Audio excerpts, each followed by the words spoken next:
Hi, I'm Celestine Hart, and I'm about to show you quickly how to make a pop-up card, pop-up box card without measuring, or at least without using a ruler.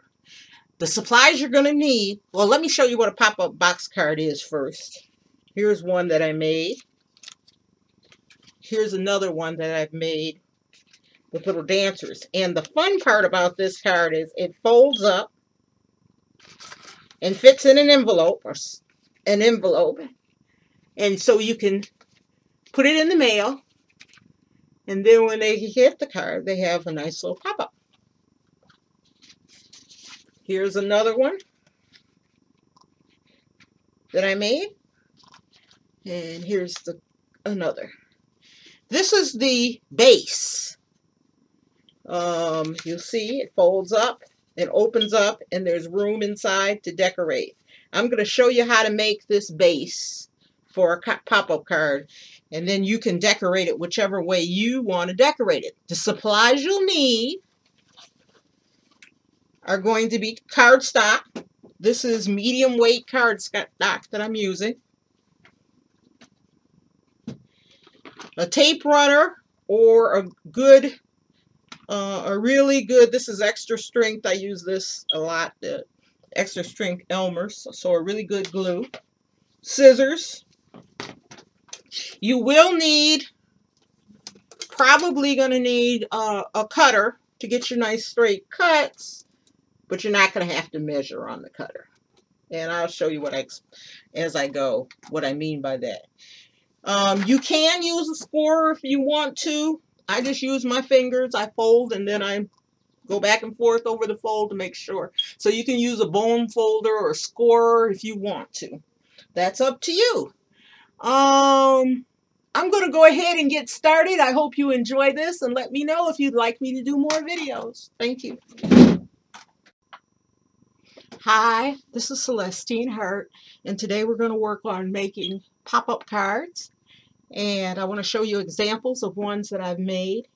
Here's one with the dancer. Celebrate. It's got some balloons. I could add happy birthday to it for whatever occasion or whatever occasion I want to use it for. Get it in the camera. Here's one that celebrates one of my favorite things, coffee, especially first thing in the morning. These decorations, I'm not going to show you how to make the decorations today, but I'm just going to show you how to make the base, and there's a reason for that. I know there's a lot of internet. This one's just for smile. And I have a little person that I drew that I shrunk down in black and white and then used markers to color over it to make the decorations. I did the same thing with the butterfly. I drew the butterfly and then shrunk it down. Made a bunch of them in black and white so I can color them for any occasion. There's it's just a little girl with celebrate, a woman. She's got some beverages here in the back. I don't know if you can see the beverages. And a yay and celebrate on the side. I don't know if you can see that. But anyway, I'll put pictures of these up. The reason that I'm going to do just the structure of the card is because I went to the internet and learned how to make cards, and there were some beautiful pop-up cards, and there's some beautiful sites that show you how to make these pop-up cards. And the reason they're pop-up cards is because they fold down and they fit in an envelope. Then when you get the card, you pop it up. And they're so cute. I just love them. But the reason the pop-up box cards, and the reason I'm doing a video is because with all the ones that I saw had all these measurements, and you had to do 3 3/4 of this and 2 1/4 of this, and I was like, oh, I'm not going to do this because it's too much measuring. But I figured out how to do it without measuring and no measuring. Well, you do have to measure, but not with numbers. So I'll show you what I'm talking about. I call this the, rather than you score and fold, you use the fold and score method. So let's see. Quick. Hello, I'm going to get started here. I'm going to try to make this quick. Okay. To do this method, you start with the envelope that you're going to use, and you measure it. I said no measuring, but you use the envelope to measure. You want 2 times the short width and 1 times the tall width. And that's what you want to cut your paper to. So you take 2 times the small width, which you can just kind of figure out what 2 times, doesn't have to be exact, and 1 times the small width. So first I'm going to start and use my cutter and cut 2 times the tall width. And I noticed if I cut 2 times the short width, that I've got about that much left. It doesn't have to be exact. So I just take this over to my cutter and cut about that much off. The one thing that you do need to do is try to keep your angles square. So you need to use your ridge or the end of your cutter to keep your angle square. Next thing you're going to do is cut 1 times the tall. You could mark this with a pencil or you can eyeball it. The one thing you want to do, because you want this card to fit in here, you want it to be just short of 1 times the tall. So you can cut it. What I do is cut it 1 times the tall. Put that on my cutter. Cut that because I don't like to measure. And then hack about the width of my pinky off. That makes sure that that's just to double check to make sure you're not too tall for your envelope. You don't have to do that with the other direction, hack a little off, because that's where your tab is going to be. The first thing you do is your tab. To do your tab, you take, so I don't have to measure, I just take about the width of my pinky and fold it towards the front. Now, you want to make sure your edges are even. That means your fold is square.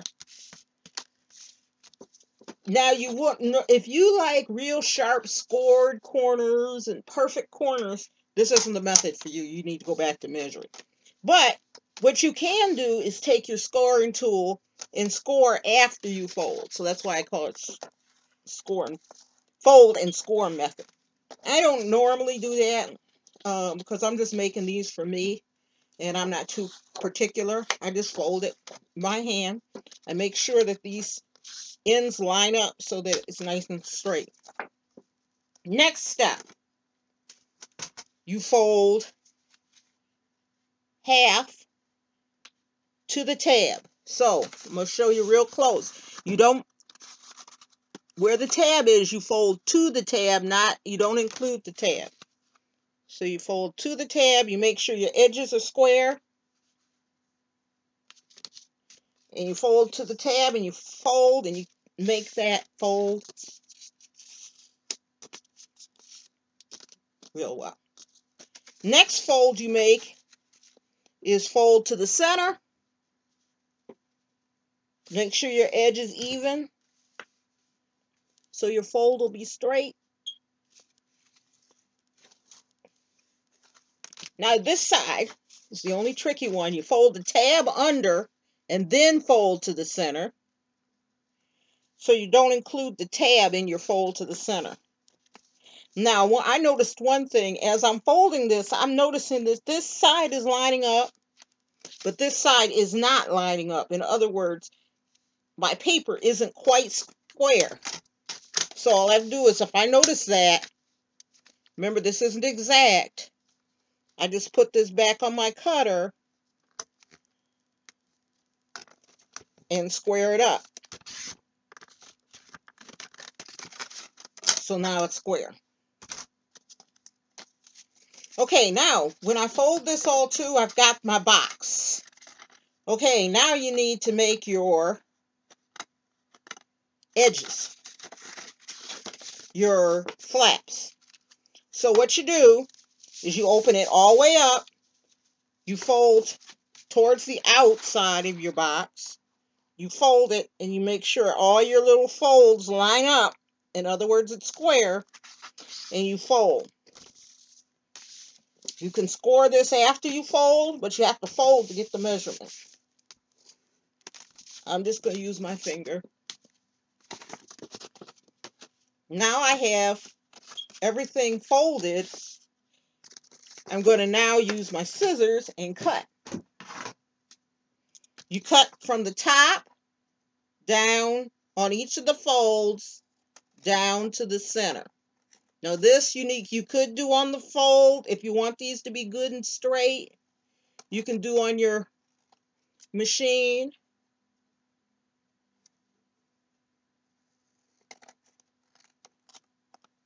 Now on the tab, you also cut down to the center.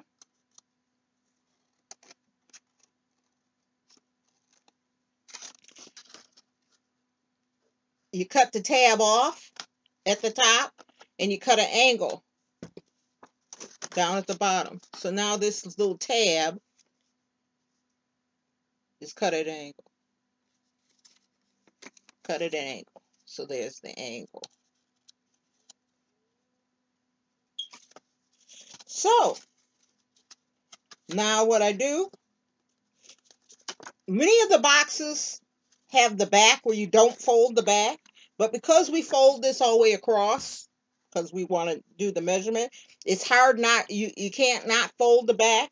But what you can do is use a large sheet of paper inside and out, or outside, to hold this back flap up. I like to put a decoration on the back flap that stands up. So it's up to you how you want to decorate it. I'm going to put my tab in with the I'm using a permanent tape runner. Again, you need to make sure everything lines up so it's square, so your box will stand up flat. And we have the last thing to do. The last thing you do is you take one of your scraps, strip, and now we want to make the pieces that go in the middle. Well, because your flap is the same width as the center, you take one of your flaps, you put about the size of your pinky on either side of the flap, and you cut. Remember, the edge of the flaps are going to be on the inside, so if they're not exact, that's okay. If they're not exactly even. Now you cut another flap the same size as the first one you cut. See, I haven't put a ruler to any of this. Now, to do this flap, what I do is I set the flap here, and I fold it under on both sides. Can you see what I'm doing here? I set the flap on the edge on this and fold it under on both sides. This flap, I'm do the same thing. Fold it under on both sides. Now this flap should fit inside. And what you want to do is put a tape on either side, and now you've got your base to hang your decorations on. So I'm put tape on either side of these. And I regularly just take it and bump it up against the inside so that it has something to rest against. bump it up against this back, and it stands out about that far. So you can see one.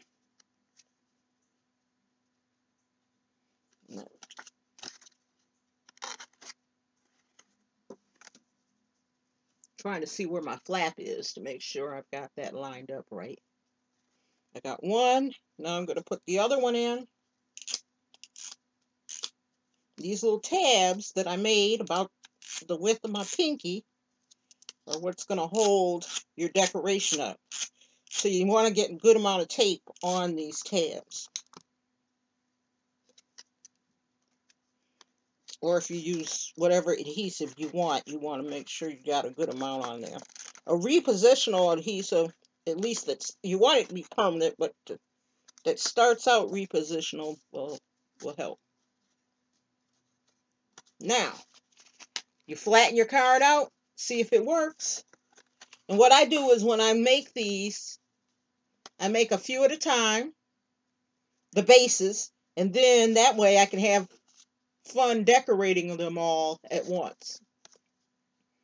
Now, if you want this black flap to stand up, you just take a piece of cardstock, cut it to the size of your back flap, and lay it there. For instance, I have this piece right here. If I wanted to use that, I can cut it to size and have that as the back flap. Generally what you do, what I've seen a lot of people do to decorate these is they make a mat and then they add their decoration in the center. Or you can cut a fancy mat down, put mats down here, stick your decorations out. This one I did. Well, let me come back and tell you about this one. Okay, I'm going to show you this one that I decorated. I just used some paper, regular old, actually this is colored copy paper that I cut to size, and I used and then I punched dots and used the punch dots to make the decoration on it. You'll see that I used the bright colored copy paper and used that as a base. I did decorate under the flaps because remember, when you fold this up, those under the flaps and the underneath is going to show. So